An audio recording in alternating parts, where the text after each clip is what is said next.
भाभी बोला ना बंद करो। इसने कुछ बिगाड़ा है कि आपका जो बस लगी है अपनी पुलिस वाली गुंडागर्दी झाड़ने? अरे बाबा रे बाबा, ये तो आशिकी का मामला लग रहा है। तभी इस हरे तोते को पिटता देख इस मैना को मिर्ची लगी। देख सपना, अब वो घर सिर्फ तेरा नहीं मेरा भी है, और ये नाक कटाने वाला काम तो तू बंद ही कर दे, वरना पढ़ाई कटाकर घर बिठा दूंगी। और तुम क्या जमावड़ा लगाकर देख रहे हो ससुरों? कभी पिटता छोकरा नहीं देखा के? सपना अजीत को सहारा देकर उठाती है। वो तो माधुरी की दबंगई से बुरी तरह डर गया था। Sorry madam. दीदी आप मैडम के साथ घर जाओ। सॉरी दीदी, मैंने आपको तंग किया। उच्चा बोल, उच्चा। सॉरी दीदी, मैं आगे से आपका पीछा नहीं करूंगा। अजीत, तुम मुझे दीदी क्यों बुला रहे हो? अब दीदी ने दीदी ही तो बोलेगा, मम्मी थोड़ी बोल देगा। चल मुन्ना, अपना काम कर और दीदी से राखी बंधवा और घर जाकर हल्दी का दूध पी, समझा? माधुरी डंडे की मार पर सपना से अजीत को जबरदस्ती राखी बंधवाने लगती है और पल भर में उसे आशिक से उसका भाई बना देती है। भैया मेरे राखी के बंधन को निभाना, शाबाश। तो अब से कॉलेज में रक्षा करना अपनी बहन की, समझा? निकल अब। भैया मेरे राखी के बंधन को निभाना, शाबाश। भाभी तुम बहुत बुरी हो, बहुत बुरी। देख छोटी, बुरी तो मैं हूं। जहर तो सबको ही कड़वा लगे और सही बात ही जहर लगती है, तो मैं तो सही ही हूं। कुछ दिन ये तेरे को चखवक करके फेंक देता कहीं। ये यूपी है, यहाँ के लोगों को मैं खूब जानूं, समझी? चल अब, आज कोई कॉलेज नहीं जाना, मैं घर छोड़ आती हूँ तुझे। झुमरी बैठी हुई मजे से चाय पी रही थी कि अचानक से बाहर पुलिस का सायरन सुनते ही वो चमक जाती है और चाय उसके ऊपर ही गिर जाती है, जिससे झुमरी का नाक जलकर लाल हो जाता है। अरे मर गई रे, ये मरजानी चैन से चाय भी नहीं पीने देगी क्या? अरे सासू, अभी से नाक जला ली? अभी तक तो बहू ने डंडे का दम दिखाया भी नहीं। मजाक कर रही हूँ सासू जी, ये वाली नाक तुम पर बड़ी जच रही है। लो अपनी बेटी को संभालो फिलहाल तो। माँ, भाभी बहुत बुरी है, इसे बोलो ना कि अपनी गुंडागर्दी घर से बाहर रखे। अरे वाह चुगली वाली, तूने मेरी तो खबर उड़ा दी। जरा अपना पर्चा तो खोलो रानी। अरे सासू माँ सड़क पर आशिकी लड़ा रही है तेरी लाडली। दिया उल्टे हाथ का इसके आशिक के एक और बंधवा दी उसी से राखी। अब परिवार की इज्जत भी कुछ है ना। सुना माँ, अजीत से मुझको राखी बंधवा दी। क्या? तेरे मंगेतर को तेरा भाई बनवा दिया इसने? अरे बहू, ये क्या कर दिया?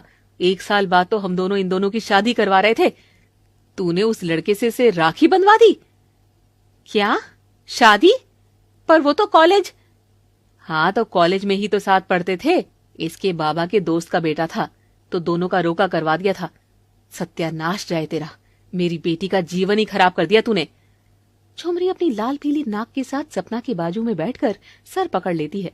कुछ देर में माधुरी का पति और ससुर भी आ जाते हैं, उन्हें भी खबर पता चलती है। क्या?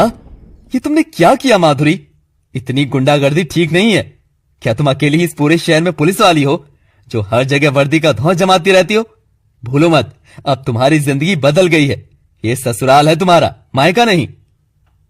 माधुरी को अपने किए पर पछतावा हो ही रहा था, इसलिए इस बार वो चुप रहती है। मैं मानती हूँ जोश जोश में मैंने सब गलत तो कर दिया, मगर मैं इस घर का कोई बुरा थोड़ी ना चाहती हूँ। सपना तो मेरी छोटी बहन जैसी है, मुझे भी इसकी फिक्र है, इस घर की फिक्र है। अच्छा फिक्र है तो मुझे घर का सारा कामकाज करके दिखाओ, घर की जिम्मेदारी उठाओ, फिर जाकर मानूंगी कि तुम मेरी पुलिसिया बहू हो। माधुरी अपनी गलती सुधारने के लिए झुमरी की सभी शर्त मानने को तैयार हो जाती है। झुमरी रसोई के पास एक काला बोर्ड रख देती है जिस पर रोज का टास्क लिखा होता था। ये देखकर सब लोग खुश हो गए थे। अगला दिन आता है। माधुरी रोज की तरह 4 बजे उठकर वर्जिश के लिए निकल जाती है। क्या सड़ेले से लोग हैं, 8 बजे उठेंगे और फिर कहेंगे हाय नाश्ता हाय नाश्ता। ये ना कि सुबह उठकर आंतों को कसरत करा दे। हाँ, तो अगर मैं इनके नियम कानून मान रही हूँ तो कुछ इन्हें भी मेरे मुताबिक करना होगा। माधुरी ठंडे पानी की बाल्टी लेकर पहले सो रहे माधव के ऊपर डालती है और फिर मुरारी और झुमरी और सपना के ऊपर भी फेंकती है। चलो चलो उठो सब, कसरत करने जाना है। ओ हेलो सांड पतिदेव, 30 के हो लगते हो 40 के, और बेहुदे होंगे तुम सब। मेरे ससुराल में ऐसा आलस वाला माहौल मुझे बर्दाश्त नहीं है। सुबह 4 बजते ही सबको उठना होगा। मेरे साथ 2 किलोमीटर दौड़ लगानी होगी और पूरे 50 दंड बैठक, समझे? चलो अब। माधुरी जोर जबरदस्ती सबको कसरत के लिए ले जाती है। अरे अरे, साड़ी में मुझसे नहीं भागा जा रहा। अरे मैं तो पीछे रह गई, रुको रुको। और झुमरी धड़ाम से नीचे गिरती है। माधुरी से उठाती है। तो प्यारी ससुरिया, तुमको इस ससुरी साड़ी पहनने के लिए किसने बोला था? तुम जॉगिंग पर आई हो कि झुमरी तलैया में भेल खाने नहीं? जो साड़ी जमा कर चल रही हो, पजामा पहनना चाहिए था ना। हाय दैया, पजामा! राम राम राम, मुझे तो शर्म आवे। और अब साड़ी ना पहनूं तो और क्या पहनूं मैं? मैंने तो हमेशा से साड़ी ही पहनी है। तभी तो औरतन मुझे देखकर बोले कि अरे वो देखो, माधव की माँ तो दिन रात टिप टॉप रहे। अरे ओ माधव की अम्मा, इन औरतन की बातों में आई ना तो ना ये तुम्हारा टिप छोड़ेगी ना ही टाप, समझी? और किन औरतन की बात में? वो बंटी की अम्मा बिमला काकी 125 किलो से कम की नहीं होगी, समझी? और वो गीता ताई, शुगर हाई ही रहता है उनका। और तुम्हारी फेवरेट वो लता चाची, चलता फिरता गैस का गोदाम। बगल में कोई खड़ा हो जाए तो उधर ही बम पटाखे फोड़कर दिवाली याद दिला देती है। ये सब पता है क्यों है? सेहत का ध्यान न रखने से। तुम सब औरतन चाट पकौड़े तो चाटती हो, मगर उसके बाद क्या? इस काया पर भी तरस खा लो थोड़ा। अब उठ जा मेरी मोटी, उठ जा।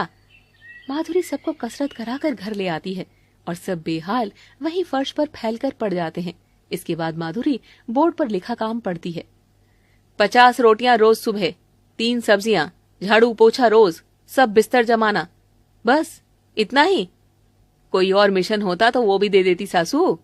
माधुरी अपने कामों को मिशन का नाम देती है और लग जाती है काम करने में। माधव बेटा, अब देखना तो पूरा दिन किचन में ही लगी रहेगी तो कैसे जाएगी अपनी पुलिस वाली गुंडाई करने? ये पिलान एकदम सही काम करेगा। झुमरी को अपने पिलान पर तो पूरा विश्वास था, मगर वो माधुरी को नहीं जानती थी। उसने इतनी कड़ी ट्रेनिंग ली हुई थी कि वो झटपट सारा काम निपटा कर टोपी लगाकर बाहर आती। हो गया सारा काम। कोई और काम सासू जी कि मैं निकलूं? हैं? क्या हो गया इतनी जल्दी? अब इतना तो कोई मंत्र तो पढ़ना था नहीं। इतना काम तो मेरी अम्मा मुझसे बाएं हाथ से करवा लेती थी। चलती हूँ। झुमरी देखती है कि माधुरी ने समय से पहले ही सारा काम खत्म कर दिया है और वो लोग उसे घर में रोक नहीं पाते। अब से रोज का यही सिलसिला हो गया था।